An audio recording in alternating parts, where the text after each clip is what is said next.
Sunkishala wall కూలడంపై విచారణకు ఆదేశిస్తామన్నారు deputy CM Bhatti Vikramarka.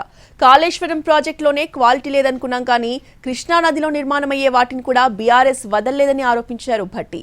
Sunkishala retaining wall కూలడం బీఆర్ఎస్ పుణ్యమేని అన్నారు.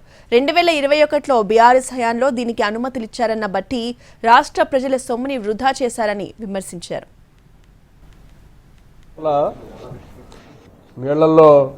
సాగర్లో నీళ్ళ లోపల ఉన్నటువంటిది ఇది డెడ్ స్టోరేజ్లో కట్టేది కాబట్టి పూర్తిగా ఫ్లడ్ వచ్చింది, మొత్తం మునిగిపోయాం.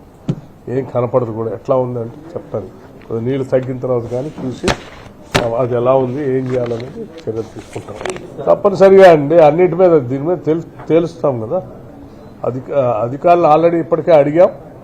ఆ సంబంధించిన శాఖని పూర్తి వివరాలని గవర్నమెంట్కి సబ్మిట్ చేయమని చేస్తారు. ఇది పూర్తిగా వరద వచ్చి లోపల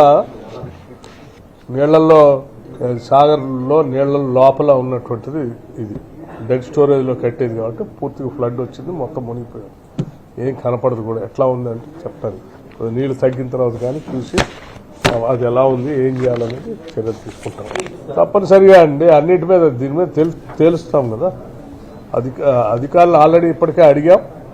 ఆ సంబంధించిన శాఖని పూర్తి వివరాలని గవర్నమెంట్కి